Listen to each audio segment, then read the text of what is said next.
Hello అండి, నేను doctor Soumya, consultant 49 fertility centre Rajahmundry branch. ఇప్పుడు కొన్ని FAQs ఉన్నాయండి, ఫ్రీక్వెంట్లీ ఆస్క్డ్ క్వశ్చన్స్. ఎవరైతే పేషెంట్స్ కొన్ని సందేహాలతో ఉన్నారో ఆ క్వశ్చన్స్ని నేను ఆన్సర్ చేస్తాను.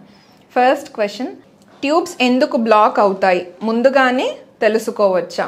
ట్యూబ్స్ అనేవి మనకి ఎప్పుడూనూ అల్ట్రాసౌండ్లో కనిపించవండి, unless and until it is pathological tube. అంటే ట్యూబ్లో ఒకవేళ నీరు చేరి ఉన్నా కానీ, లేదు పస్ చేరి ఉన్నా, ట్యూబల్ డిసీజ్ ఏమైనా ఉంటే తెలుస్తుంది తప్ప హెల్దీ ట్యూబ్స్ లేదు అంటే ఫంక్షనల్ ట్యూబ్స్ అనేవి మనకి అల్ట్రాసౌండ్లో తెలియదు. అది వేరే ఏదైనా టెస్టింగ్ ఉందా, లైక్ సింపుల్ టెస్ట్ ఉన్నాయా అంటే లేదండి. ట్యూబ్ ఫంక్షన్ అనేది మనం టెస్ట్ చేయలేము. ఎట్ ద సేమ్ టైం ఒకవేళ ట్యూబ్ పేటెంట్ ఉంది అంటే ఓపెనే ఉంది ఉన్నా కానీ అది ఫంక్షనల్ ట్యూబా కాదా అన్నది మనం చెప్పలేము. సింపుల్ HSD టెస్ట్ ద్వారానో, ఎక్స్రే ద్వారానో ట్యూబల్ టెస్టింగ్ అని చేస్తాం, SIS అని. వీటిల్లో మనకి ట్యూబల్ ఫంక్షన్ అనేది తెలియదు, ఓన్లీ పేటెన్సీనే తెలుస్తుంది. ట్యూబ్స్ బ్లాక్ అవ్వడానికి గల రీజన్ ఏంటి అంటే రిపీటెడ్ ఇన్ఫెక్షన్స్ కానీ, లేదు ఇది వరకు ఏమైనా అబ్డామినల్ సర్జరీస్, పెల్విక్ సర్జరీస్ జరిగాయి ఎడ్హెషన్స్ వలన కానీ, లేదు అని అంటే huge myomas, broad ligament fibroids, ఇటువంటి అన్ని కండిషన్స్లో కూడాను ట్యూబ్స్ అనేవి బ్లాక్ అవ్వడానికి ఛాన్సెస్ ఉన్నాయి.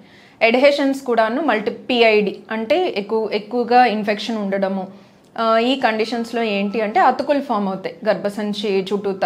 At the same time endometriosis, ఇందులో కూడాను అతుకులు ఉంటాయి అన్నమాట. ఇలా అతుకులు ఉండేటప్పుడు ట్యూబ్స్ అనేవి చాలా మృదువుగా ఉండే స్ట్రక్చర్స్, వాటికి అతుకులు ఫామ్ అవ్వడం వలన అది నార్మల్గా ఏదైతే అలైన్మెంట్ ఉంటుందో ఓవరీ నుంచి ఆ అలైన్మెంటే డిస్టర్బ్ అవుతుంది అనమాట. ఆ అలైన్మెంట్ డిస్టర్బ్ అవ్వటం వలన స్పర్మ్ అండ్ ఎగ్ మీట్ అవ్వడానికి ఛాన్సెస్ అనేది తగ్గిపోతుంది.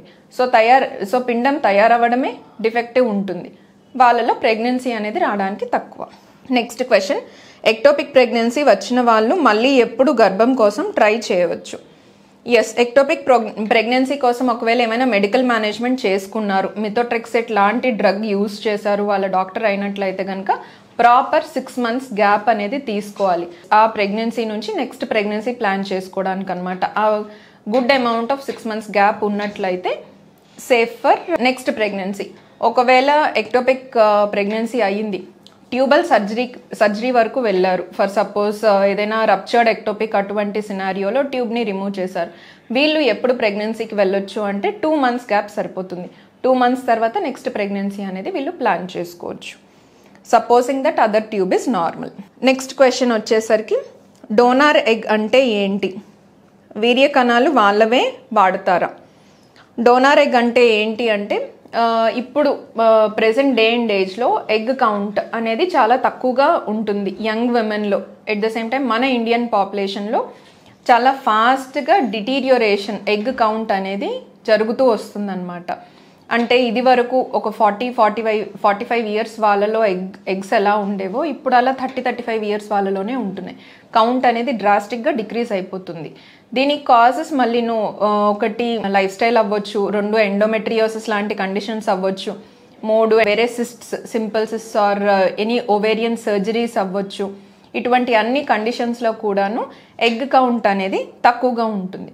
ఇలా తక్కువగా ఉండేటప్పుడు కూడా ఒకవేళ యంగ్ ఏజ్ ఫీమేల్ పార్ట్నర్ అయితే సెల్ఫ్ ఎగ్తో కూడా మనం ప్రెగ్నెన్సీ ట్రై చేయొచ్చు. బట్ మనకు అసలు ఎగ్గే లేదు, కంప్లీట్గా ఎగ్ లేదు, ఇటువంటి వాళ్ళలో మనకి ఆబ్వియస్గా ఎంబ్రియోని ప్రిపేర్ చేయడానికి ఎగ్ కావాలి కనుక డోనార్ ఎగ్ని మనం ART బ్యాంక్ ద్వారా తీసుకోవటం అన్నది జరుగుతుంది. అండ్ స్పర్మ్ వాళ్ళదే వాడతారా, వీర్య కణాలు వేరే వాళ్ళవి వాడతారా? ఒకవేళ స్పర్మ్ అనేది లేకపోతేనే మనము టీసా ప్రొసీజర్ చేసినా కూడాను స్పర్మ్ని రిట్రీవ్ చేయలేకపోతే ఆ కపుల్ యొక్క కన్సెంట్ తీసుకుని అప్పుడే డోనార్ స్పర్మ్ అనేది ఇక్సీకి వాడడం జరుగుతుంది. ఇఫ్ ఎట్ ఆల్ కపుల్ అనేవారు డోనార్ స్పర్మ్కి వెళ్ళే ఉద్దేశం లేదు, టీసాలో కూడా స్పర్మ్స్ లేవు అని అంటే ఆబ్వియస్గా we will not proceed for ICSI. We can freeze the oocytes, ఏవైతే ఊసైట్స్ ఉన్నాయో అవి మనం ఫ్రీజ్ చేసుకోవచ్చు. బట్ ఎప్పుడూనూ ఊసైట్ ఫ్రీజింగ్ కన్నా ఎంబ్రియో ఫ్రీజింగ్ అనేది బెటర్ ఆప్షన్. సో ముందే డెసిషన్ అనేది తీసుకుని వాళ్ళకున్న స్పర్మ్ పారామీటర్స్ ఇంప్రూవ్ చేసుకోవడానికి ఆప్షన్స్ ఉన్నాయా లేదా, లేదు అంటే టెస్టికులర్ ఫెయిల్యూర్లో ఉన్నారా, లైక్ వాళ్ళకి ఇంకేమైనా టీసా ఆప్షన్ ఉందా, టీసా చేసుకున్నా కానీ రిట్రీవ్ చేసుకునే కెపాసిటీ లేదు, టీసానే కాదు some other procedures sperm retrieval procedures అంటాం, ఎందులో కూడాను మనకి స్పర్మ్ ఉంటుందా ఉండట్లేదా అని డిసైడ్ చేసుకుని అప్పుడే ఫర్దర్గా అవసరం ఉంటేనే డోనార్ స్పర్మ్కి వెళ్ళటం అనేది జరుగుతుంది. Thank you.